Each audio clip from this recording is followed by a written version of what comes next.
பொதுவாகவே பார்த்தீங்க அப்படின்னா இந்த தேன் எடுக்கிற கருவி அப்படிங்கிறத பொறுத்த வரைக்கும் இதுக்கு வந்து ஹனி எக்ஸ்ட்ராக்டர் அப்படின்னு சொல்லுவா. இதை பொறுத்த வரைக்கும் என்ன இதில் நடைமுறையில் பிரச்சனை அப்படின்னா, ஒரு தரமானது இருந்ததுன்னா மட்டும்தான் வந்து தரமான தேனை எடுத்து நம்ம விற்க முடியுங்க. இது வந்து மார்க்கெட்டில் இதுக்கு முன்னாடி கிடச்சிக்கிட்டு இருந்தது. இது பாருங்கள், இது வந்து ஜிங்கில் ஆனதுங்க. இது வந்து ஒரு ஹைஜீனிக்கெல்லாம் இருக்காது.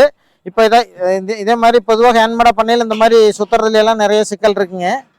பாருங்க, இது வந்து இப்போ வந்து ஃபுல்லாக ஸ்டெயின்லெஸ் ஸ்டீலில் நம்ம பண்ணுதுங்க. இது வந்து ஃபுல்லாகவே கீழே ஃபுல்லாக தேன் இருக்கிற இடம் பூராமே ஸ்டெயின்லெஸ் ஸ்டீல் ஆனதானுங்க. இது பார்த்தீங்க அப்படின்னா சுற்றுறதுக்கு ரொம்ப ஈஸியாக இருக்குங்க. பாருங்க, இப்படி சுற்றி விட்டாவே இந்த அளவுக்கு சுற்று. இன்னும் இதில் வந்து தேன்லாம் வச்சு லூப்ளிகேட் பண்ணிட்டோம்னா நல்லாவே இருக்குமுங்க.